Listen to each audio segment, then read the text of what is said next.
Às 8h17, o ministro do Supremo Tribunal Federal, Gilmar Mendes, ao vivo conosco aqui na Rádio Bandeirantes. Bom dia, ministro. Sim. Bom dia, ministro. O senhor está me ouvindo bem? Sim. Bom dia, estou ouvindo bem, sim. Então tá bom. Ministro, muita coisa para a gente falar com o senhor, mas é claro, o assunto do dia, a prisão do deputado federal Daniel Silveira, do PSL, depois de vídeos agressivos, em que ele cita, inclusive, nominalmente, o senhor. Como é que o senhor está vendo essa questão envolvendo o deputado? O senhor acha que esse é um ataque pontual e isolado de um parlamentar ao Supremo, ou o senhor enxerga uma situação mais grave, ministro? Por enquanto, do que se tem, é um ataque pontual de um deputado que pertence ao partido, ao PSL, que tem um grupo que atua de maneira bastante assertiva e bastante agressiva. Houve este ataque, o ministro Alexandre entendeu que era o caso de uma prisão em flagrante e fez a determinação. E vamos ver como os fatos se desenrolam.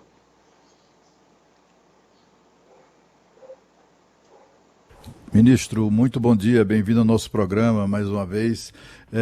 Essa prisão, a polêmica aqui em torno dela gira em torno, na verdade, do papel que foi atribuído ao ministro Alexandre de Moraes, no sentido de investigar exatamente essas pessoas que têm atacado o Supremo, que defendem ideias antidemocráticas, etc. E esse deputado é um dos baluartes, digamos assim, dessa turma aí. Mas o problema que preocupa as pessoas que também defendem a democracia é exatamente esse papel que o Supremo se atribuiu a um dos seus integrantes de investigar, de denunciar e até mandar prender, julgar, etc. Isso não implica um risco à democracia, ministro? Acho que não, Cláudio. Eu acho que o tribunal até discutiu essa matéria no plenário e entendeu-se que esse era um instrumento adequado de defesa da própria corte em circunstâncias muito especiais, que a própria corte pudesse fazer em relação a esses crimes a devida investigação. Descobriu-se, por exemplo, em fatos anteriores, que os ataques à corte, por exemplo, partiam de procuradores da República. Como confiar essa investigação à Procuradoria-Geral nesses casos? Então, se entendeu que é algo excepcional, mas que deve ser feito pela própria Corte, que encaminha o material à Procuradoria-Geral, que oferecerá a denúncia se entender cabível. Só a investigação está a cargo da Corte. Ministro Gilmar Mendes, bom dia, é o Pedro Campos. Eu queria perguntar para o senhor se o deputado Daniel Silveira cometeu algum crime na gravação daquele vídeo em que ele ataca ministros do Supremo Tribunal Federal. Daniel, e eu até ia dizer isso a vocês, se eu soubesse que esses fatos todos iriam ocorrer ontem, eu teria até cancelado a minha participação no programa hoje, porque nós vimos para falar sobre outros assuntos e vamos agora ficar concentrados nisso. Mas como eu não sabia e já tinha assumido compromisso com o Cláudio, então eu não tive condições de fazê-lo. Mas tudo indica que há elementos criminais nesse ataque à corte. Foi por isso que o ministro Alexandre determinou essa providência. Mas esse assunto vai se encaminhar da maneira devida, como tem ocorrido outras vezes. Ministro, só antes da gente mudar de assunto, então, não falando especificamente sobre esse caso, é claro que há uma delicadeza nesse assunto da parte do senhor e a gente entende, mas do ponto de vista constitucional, o que diz a nossa lei, a nossa Carta Magna, em relação a ataques ao sistema democrático de direito? Não, a Constituição prevê, inclusive, um tratamento muito mais rigoroso, né, nesses casos de crimes contra a democracia ou que ameaçam a democracia. Até aqui, não tínhamos vivido, nesses 30 e poucos anos que nós acompanhamos o desenvolvimento da Constituição, nós não tínhamos vivido esse tipo de situação. Isso tem, na verdade, se materializado de maneira mais clara a partir das últimas eleições de 2018. E é preciso que as instituições, então, prevejam a sua defesa. A própria legislação não foi atualizada no ponto. Nós continuamos com a Lei de Segurança Nacional, que muitos magistrados têm pejo, têm um certo cuidado em aplicar, porque entende que é uma lei feita no regime autoritário, no regime ditatorial. Em suma, talvez até isso tenha que ser feito. A atualização da legislação que deve proteger e defender a democracia. Ministro, eu gostaria de tocar no outro assunto que é muito polêmico e em relação ao qual o senhor não tem nenhum problema nenhum temor, não tem tido nenhum problema de lidar, né? Que é com relação aí ao iminente julgamento do caso envolvendo as sentenças do juiz Sérgio Moro. E assim, as pessoas ficam tanto quanto preocupadas, né? Porque, como se sabe, há elementos, indícios e provas que somam mais de 3.000 itens, né?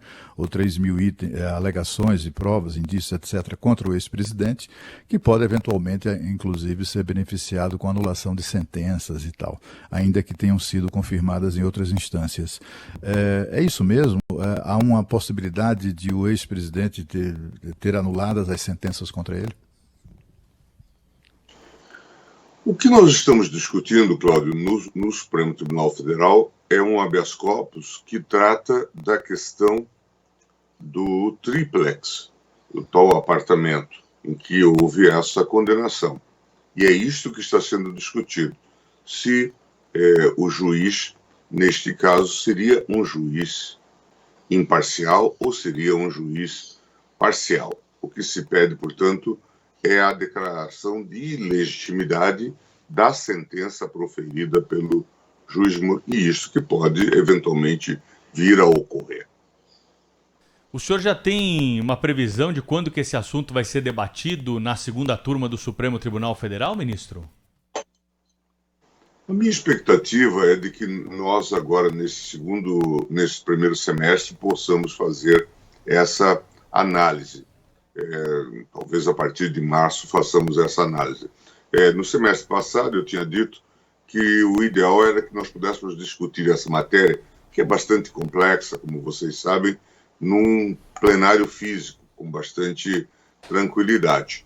Mas, infelizmente, a pandemia não arrefece, parece que nós teremos que continuar convivendo com ela, com as restrições que aí estão, e, portanto, acho que teremos que fazer nesse modo virtual, mas vou conversar com os colegas para que, a partir de março, possamos estruturar esse julgamento. Só para o ouvinte da Rádio Bandeirantes entender, né? O senhor é o relator desse caso, então quando o senhor liberar, isso já pode ser marcado. O senhor esperava aí, como disse, né? E até tinha dito isso, acho que para nós aqui numa entrevista recente, que estava esperando realmente a volta dos trabalhos lá no Supremo Tribunal Federal. Agora o senhor, então, já vê a possibilidade, né? Com a extensão aí da pandemia, de liberar esse caso para julgamento, ainda que nós tenhamos a audiência virtual, não é isso, ministro? Só uma correção. Eu pedi vista dos autos após o voto do ministro Fachin e da ministra Carmen. Portanto, eu fiquei, como nós dizemos, a palavra não é lá muito bonita, vistou. E, portanto, o processo realmente depende dessa liberação, mas é como se fosse, a partir de agora, um eventual relator. Não, perfeita correção aqui. Obrigado pelo esclarecimento. Ministro, já que o senhor falou em visto, né, tem uma questão aí que está também na ordem do dia, que é com relação aos vistos, né?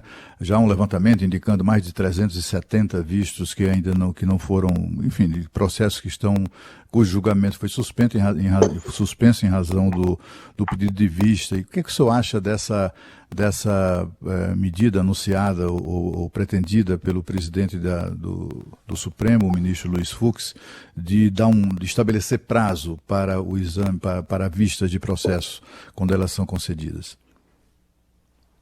Isso é o ideal, né? E já houve várias propostas nesse sentido ao longo dos anos. O grande problema é que muitas vezes as vistas são devolvidas e não são recolocadas na pauta. Neste momento, nós temos uma chance, pelo menos, que é a criação que se deu aí na gestão do ministro Toffoli, do chamado plenário virtual. Eventualmente, se pode devolver o processo que saiu do plenário físico no plenário virtual, e aí é um pouco automático. Mas nós vivemos esse drama.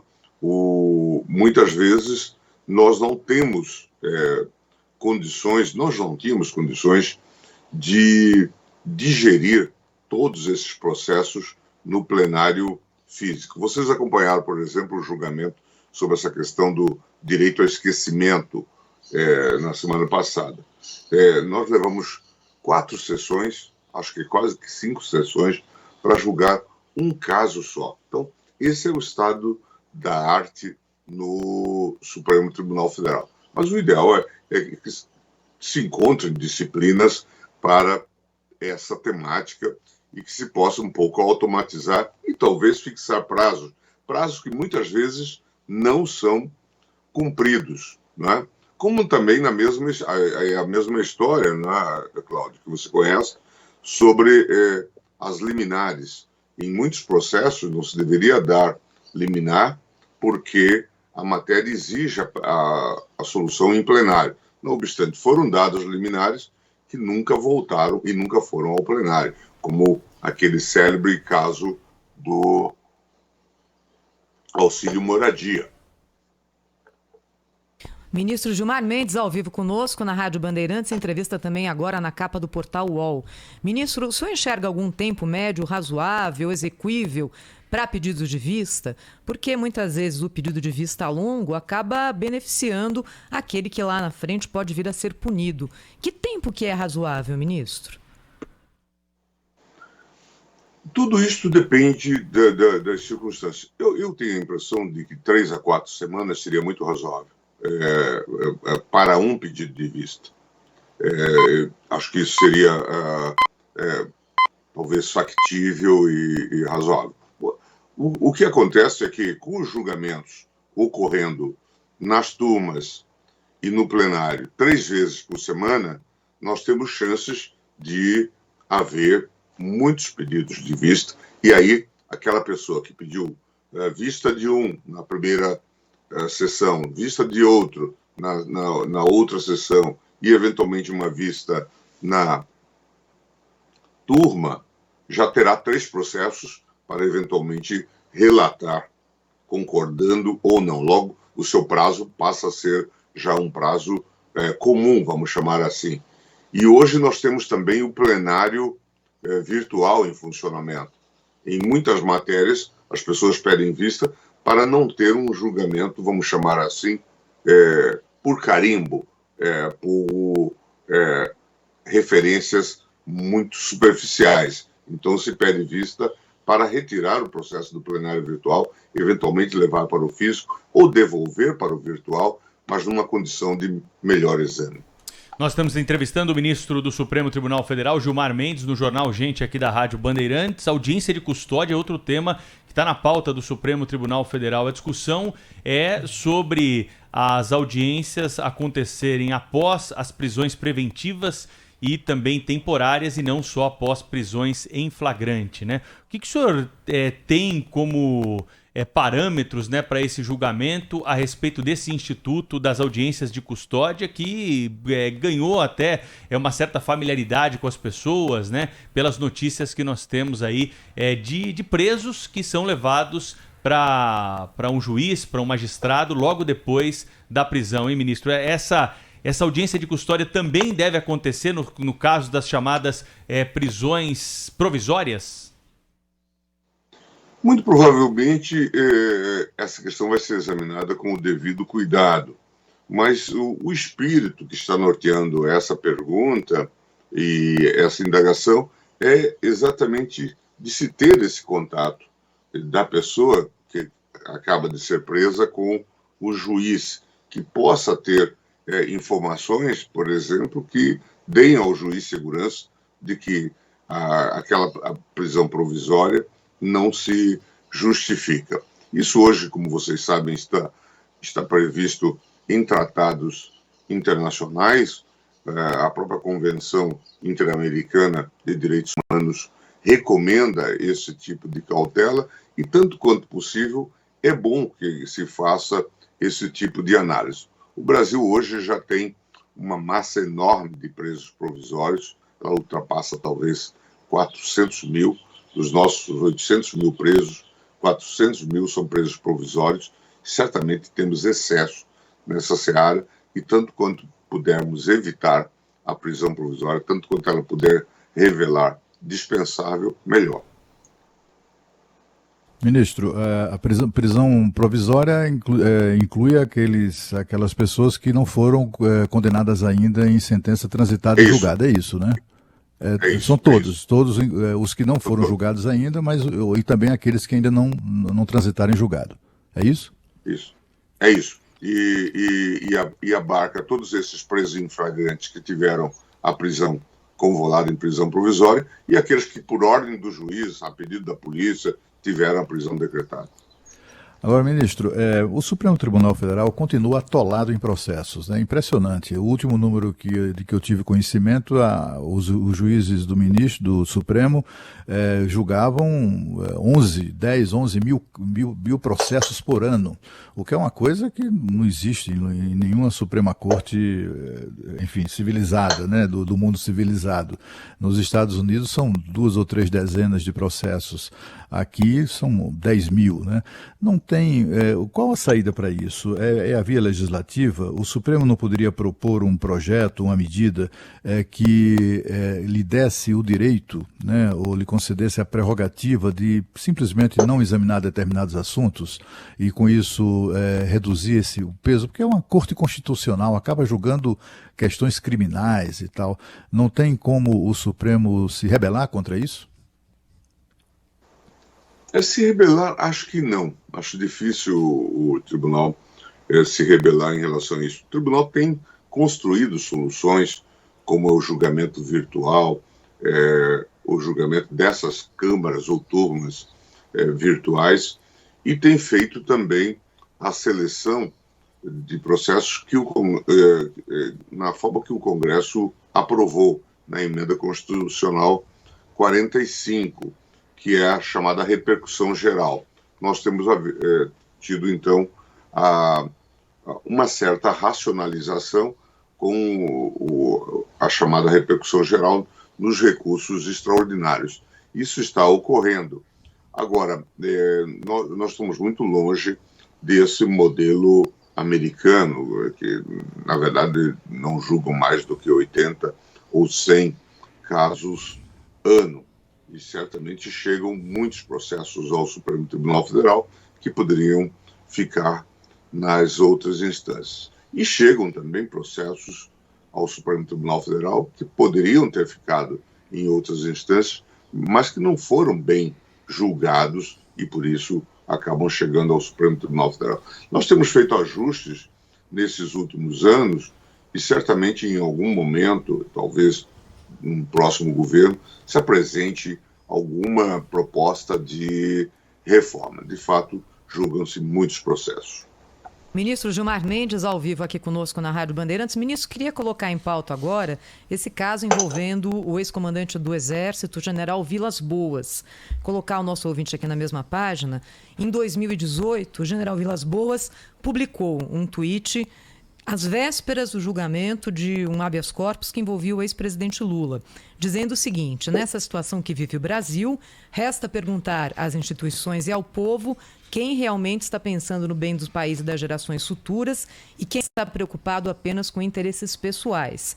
Isso em 2018. Agora, em 2021, num livro que fala sobre a vida do general Vilas Boas, ele diz que esse tweet foi discutido com o alto comando das Forças Armadas. Isso motivou uma reação do ministro Fachin, que era o relator desse pedido, que aliás foi negado, que falou o seguinte, o ministro Fachin: é intolerável e inaceitável qualquer forma ou modo de pressão injurídica sobre o Poder Judiciário. Aí teve a tréplica do general Vilas Boas, ironizando e colocando 3 anos depois, falando aqui sobre a demora na resposta. O presidente do Supremo, Luiz Fux, ainda não se manifestou a respeito disso. Como é que o senhor vê essa história toda? O silêncio do ministro Luiz Fux incomodou ao senhor, ministro? Não, sobre isso não vou falar. Cada presidente tem o seu estilo. Esse episódio é muito conhecido. Como vocês sabem, o tribunal estava sob uma imensa pressão naquele momento, e eu acho que a pressão maior vinha da própria mídia. E se discutia muito se nós deveríamos votar aquele HC, que era o habeas corpus do Lula, ou se deveríamos votar também uma ação declaratória de constitucionalidade que fora movida, salvo engano, pela OAB. E aí então surgiu uma dúvida, porque se dizia que a ministra Rosa, ela daria o mesmo voto que ela deu na ADC, portanto favorável à ideia do trânsito em julgado, portanto favorável ao Lula, se fosse julgada a ADC.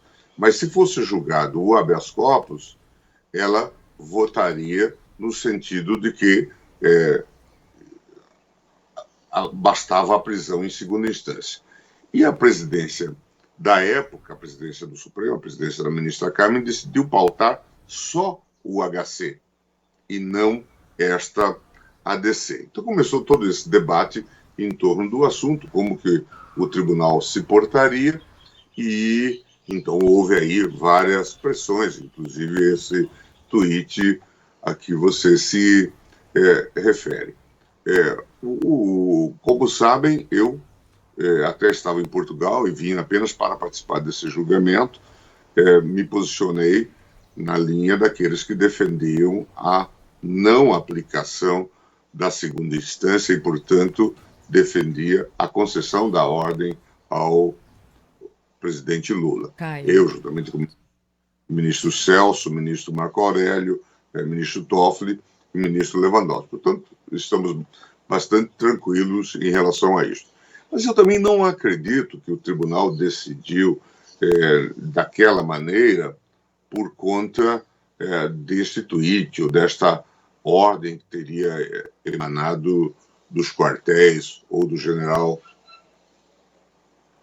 Vilas Boas. Mas compreendo, por isso, a reação tida pelo ministro Fachin, uma vez que os colegas que tomaram essa decisão, diante agora deste chamado fato ou revelação, são apresentados como aqueles que tivessem atendido a um pedido dos quartéis, o que não me parece justo.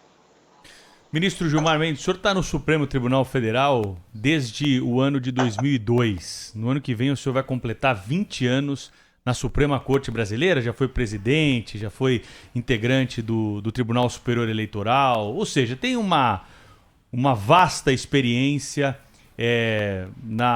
nos tribunais superiores e na Suprema Corte Brasileira.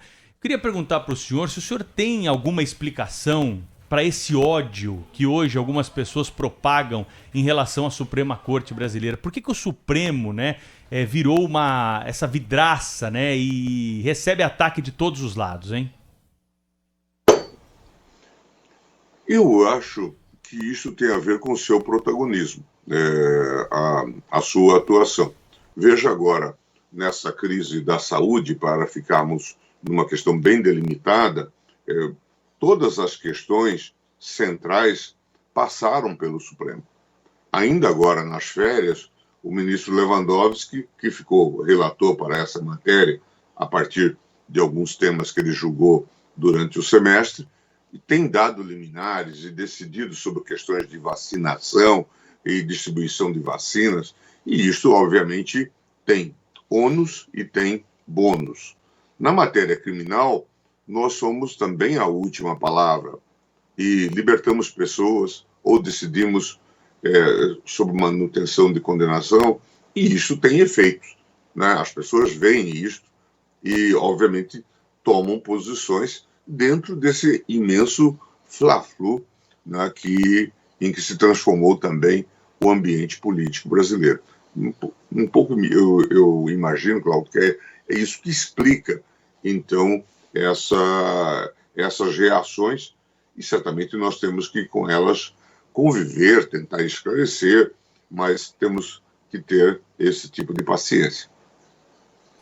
Ministro, durante, sobretudo, o primeiro ano do mandato do atual presidente da República, o Supremo virou digamos assim, uma espécie de instância ou trincheira de oposição, não pelos seus ministros, mas pelo número, pelo volume de recursos, né, que foram interpostos junto ao Supremo por partidos de oposição, etc. O Supremo, inclusive, chegou a anular prerrogativas do presidente da República. Esse embate, o senhor percebe que, com o passar do tempo, ele foi ganhando outros contornos? Esse é um embate que está perdendo força? Como é que o senhor vê, como é que o senhor definiria a relação, neste momento e para o futuro, do Supremo Tribunal Federal com o chefe do Poder Executivo? Eu tenho boas expectativas. Hoje nós temos um diálogo, eu diria até um canal aberto com a presidência da República. É possível conversar. Num outro momento, você se lembra, nós tivemos muitos episódios, escaramuças, reuniões, sobretudo de apoiadores do atual presidente, que pediam o fechamento do Supremo, defendiam também o fechamento do Congresso, defendiam o AI-5, e houve muita discussão na mídia sobre essa questão, e nós fomos fazendo as devidas explicações e também os devidos enfrentamentos. Nesse sentido, cumpriu uma função importante, acho, aquele chamado inquérito das fake news. Depois foi aberto também o inquérito dos atos antidemocráticos e foram feitas investigações, descobriram-se que havia grupos que financiavam esses atacantes, essas pessoas que atacavam o tribunal. Houve aquele episódio daquela pessoa chamada Sarah Winter, que jogou fogo sobre o Supremo e tal, que ameaçava invadir e que acabou presa. E a partir daí me parece que houve também a diminuição desses ataques de rua. No plano institucional, nós temos tido diálogo com a presidência, com os seus ministros. Eu mesmo tenho tido conversas com o presidente da República, discutido questões de políticas públicas sem maiores problemas. Ministro Gilmar Mendes conosco ao vivo aqui na Rádio Bandeirantes. Ministro, a gente não pode terminar a entrevista antes de pedir a sua opinião, a sua análise a respeito do fim da Operação Lava Jato. O senhor que tem se posicionado de forma crítica a respeito dos métodos de operações como a Operação Lava Jato, que terminou agora no começo de fevereiro, ali foi morrendo e terminou. Qual que é o balanço que o senhor faz dessa fase para o sistema jurídico do país, ministro? Acho que ainda vamos ter que discutir esse tema por bastante tempo. Colegas de vocês da imprensa têm dito que a Lava Jato morreu. Um deles chegou a escrever que ela não morreu de morte natural, mas que ela foi assassinada. Eu já até, em tom de blague, que sempre gosto, eu disse, bom, se é de se falar desse tipo de morte, então talvez ela tenha cometido suicídio diante de tantos episódios que se revelaram ao longo desses anos, não é? Os fatos que vêm sendo narrados aí como existentes, e parece que não há contraponto à sua existência até agora. Ninguém veio dizer que os hackers Araraquara inventaram esses diálogos, tudo indica que esses fatos de fato existiram. E se existiram, tudo indica que havia ali um tipo de combinação de ação entre juízes e promotores, juiz e procurador. Apresentação da peça, fundamentação, me mande a denúncia, vamos examinar a denúncia antes, vamos fazer isso ou vamos fazer aquilo, me mostrem a apelação. Tudo isto aparece dentro de um quadro que é bastante constrangedor. Tem uma série de ações também perpetradas em relação às pessoas, combinações de prisão, como que se deveria conduzir tal ou qual delação, transferir uma pessoa para um presídio de segurança máxima, com condições precárias, para que ela delatasse. Em suma, tudo isto mostra que nós instalamos um quadro, uma situação de verdadeiro abuso. Acho que essa é a maior crise que já se abateu sobre a justiça brasileira, sobre a Justiça Federal brasileira.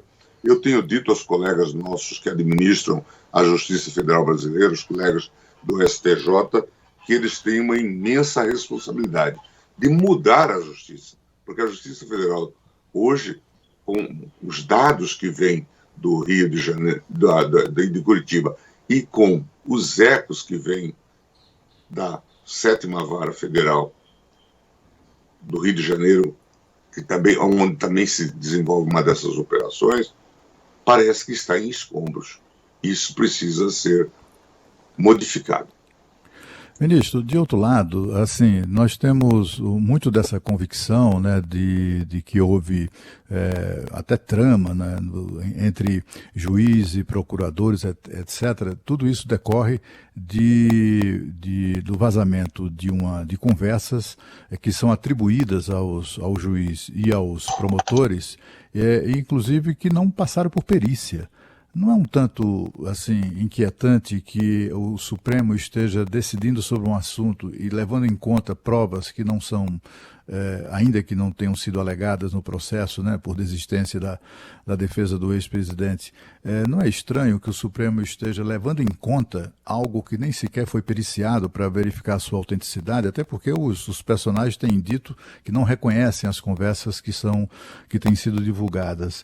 Para que o Supremo pudesse levar isso em conta, não era preciso fazer aquela perícia para verificar a autenticidade das conversas? Eu tenho a impressão que até agora, e eu não sei como será no futuro, não houve nenhuma decisão calcada nessas provas, vamos chamar assim, as chamadas provas ilícitas. Com certeza não houve nenhuma decisão. Eu acho que os fatos são relevantes para o fim mesmo de organização da justiça, para que nós saibamos como a justiça está atuando, para que as corregedorias possam funcionar e para que haja, inclusive, reformas. Talvez aqui, Cláudio, seja a oportunidade já da Justiça Federal aplicar aquele o chamado juiz da instrução, ou juiz de garantia, separar as funções dos juízes, para que um cuide só da investigação e para que o outro, então, cuide do julgamento. Talvez a Justiça Federal deva passar por esse tipo de reforma. Agora, a veracidade ou a verossimilhança desses diálogos não está sendo devidamente contestada. Até aqui havia uma fórmula mais ou menos repetida. Nós não nos reconhecemos nesses diálogos, eles são ilegítimos, mas de quando em vez vem um deles e explica. Agora mesmo houve um procurador, salvo engano, de nome Orlando Martello, que disse que aquilo era o momento em que eles iam para o botequim, que tinham, portanto, conversa de botequim. Veja ali o que eles falavam. Nós vamos dar um tiro na cabeça do Lula. Precisamos ser precisos. Veja, isso é conversa de botequim, de procurador ou de procurador com juiz. Ou agora nós tivemos a petição trazida pela advogada do juiz Moro, a Rosângela Moro, em que ela disse que aquele diálogo em que Moro discute a denúncia com Deltan Dallagnol era para proteger o Lula. Veja, portanto, que de tanto negar, eles estão confirmando a existência do diálogo. Mas eu já disse lá no plenário da nossa turma que ou, de fato, esses diálogos existem e precisam ser eventualmente reconhecidos, não para que alguém seja condenado, mas para que a gente faça uma corrigenda do Brasil, que a gente evite que esses fatos voltem a se repetir, ou esses hackers não são propriamente hackers. Eles são notáveis ficcionistas e deveriam receber um prêmio, aí, o Nobel de Literatura. Ministro Gilmar Mendes do Supremo Tribunal Federal nos atendeu hoje aqui no Jornal Gente da Rádio Bandeirantes para mais uma entrevista. Ministro, obrigado por nos atender e respeitamos muito aí, e nos sentimos até orgulhosos de ter o senhor conosco hoje. Sabemos que ontem foi um dia difícil para a Suprema Corte, hoje também por causa da notícia da prisão do deputado, mas o senhor honrou um compromisso aí, isso que foi importante, tê-lo aqui para debater os assuntos que estavam marcados e também, claro, falar sobre esse que é o assunto do dia. Até uma próxima oportunidade, hein, ministro? Um grande abraço a vocês. Muito obrigado, hein? Muito obrigado, ministro.